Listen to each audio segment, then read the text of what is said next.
Clara und Felix debattieren, ob ein nachhaltiger Tourismus eine echte Alternative zum Massentourismus ist. Felix, was hältst du davon, dass Massentourismus weiterhin floriert, obwohl wir die Umweltfolgen kennen? Ehrlich gesagt sehe ich darin nichts grundsätzlich Verwerfliches. Man könnte sogar sagen, er sichert Arbeitsplätze und hilft vielen Regionen. Das stimmt zwar, aber glaubst du nicht, dass negative Auswirkungen wie Umweltverschmutzung und Ressourcenknappheit gravierender sind?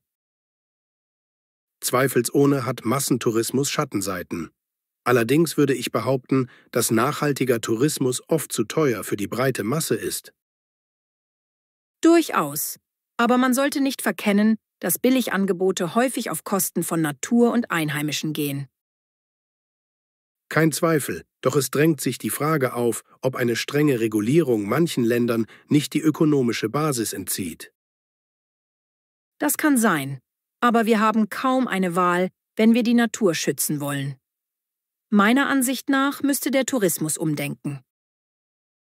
Absolut, nur sehe ich es kritisch, weil ein Ausbleiben des Massentourismus in armen Regionen verheerend sein könnte. Ehrlich gesagt, wir bräuchten klügere Konzepte, die Touristen lenken, statt sie komplett fernzuhalten. Ökotourismus kann sehr erfolgreich sein.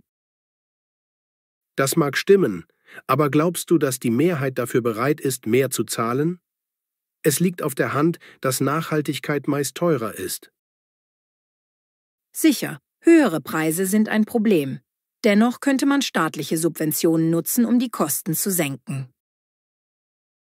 Keine Frage, das wäre ein Ansatz.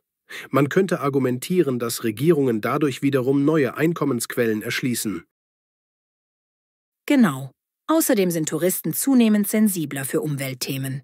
Ich bin überzeugt, dass sich das Reiseverhalten langsam ändert. Das kann sein, aber Massentourismus wird nicht von heute auf morgen verschwinden. Man müsste die Menschen behutsam umgewöhnen. Kein Zweifel. Ein radikaler Schnitt wäre unvernünftig. Doch man darf nicht vergessen, dass die Folgen für Natur und Kultur enorm sind. Zweifellos.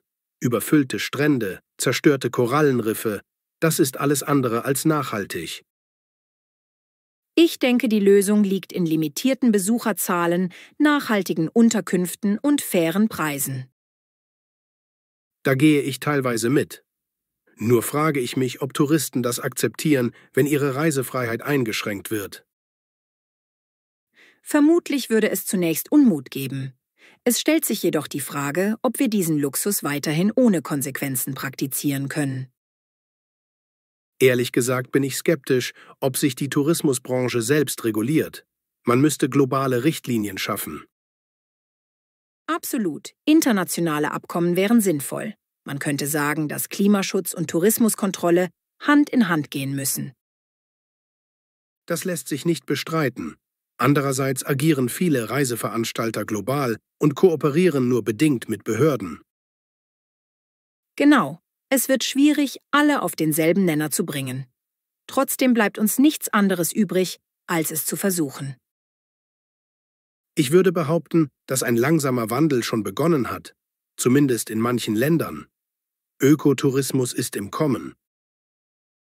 Zweifelsohne. Das stimmt mich optimistisch, obwohl noch viel zu tun ist. Kein Zweifel, aber man sollte zumindest die positiven Ansätze fördern.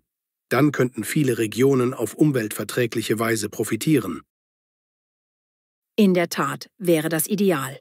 Wenn Nachhaltigkeit und lokales Einkommen zusammengehen, können alle gewinnen. So sehe ich das auch. Dennoch bleiben wir unterschiedlich in der Einschätzung, wie schnell das machbar ist. Clara und Jonas diskutieren, ob die Einführung einer 4-Tage-Arbeitswoche sinnvoll ist. Jonas, was hältst du davon, die Arbeitswoche auf 4 Tage zu verkürzen? Ich bin überzeugt, dass das die Work-Life-Balance deutlich verbessern würde. Ehrlich gesagt sehe ich das skeptisch.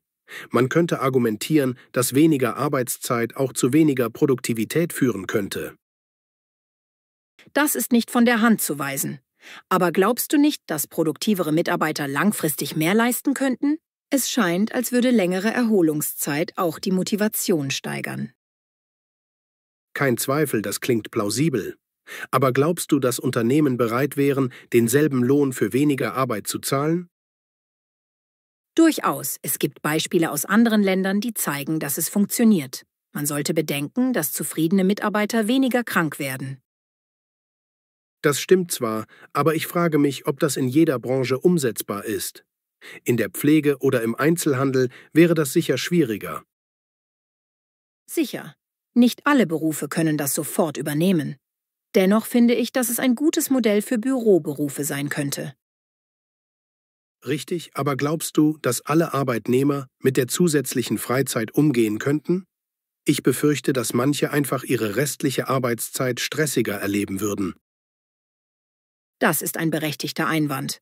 Vielleicht müsste man die Arbeitszeit stärker regulieren, um genau das zu vermeiden.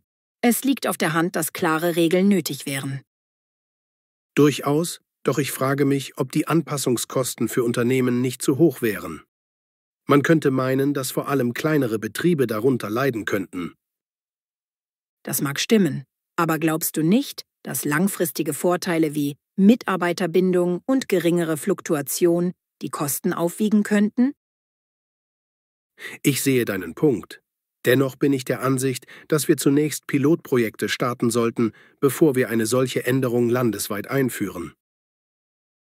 Absolut. Das wäre ein logischer erster Schritt. Es zeigt sich, dass Veränderungen Zeit brauchen und gut durchdacht sein müssen. So ist es. Vielleicht müsste man das Konzept zunächst in Bereichen testen, die nicht so stark auf Schichtarbeit angewiesen sind. Richtig. Ein gezielter Ansatz wäre sinnvoll. Es scheint, als könnten Start-ups oder innovative Unternehmen hierbei eine Vorreiterrolle spielen. Kein Zweifel, aber glaubst du, dass das die breite Masse wirklich überzeugt? Viele Menschen sind skeptisch gegenüber solchen Neuerungen. Durchaus. Es braucht sicher eine gute Kommunikation. Man müsste die Vorteile klar darlegen und mögliche Risiken ehrlich ansprechen. Absolut. Transparenz ist entscheidend. Man könnte sogar sagen, dass es ohne Akzeptanz der Arbeitnehmer kaum umsetzbar ist. Genau. Aber ich bin überzeugt, dass die meisten von kürzeren Arbeitswochen profitieren könnten, wenn die Umsetzung stimmt. Vielleicht, aber was ist mit den wirtschaftlichen Folgen? Glaubst du, dass das Bruttoinlandsprodukt darunter leiden könnte?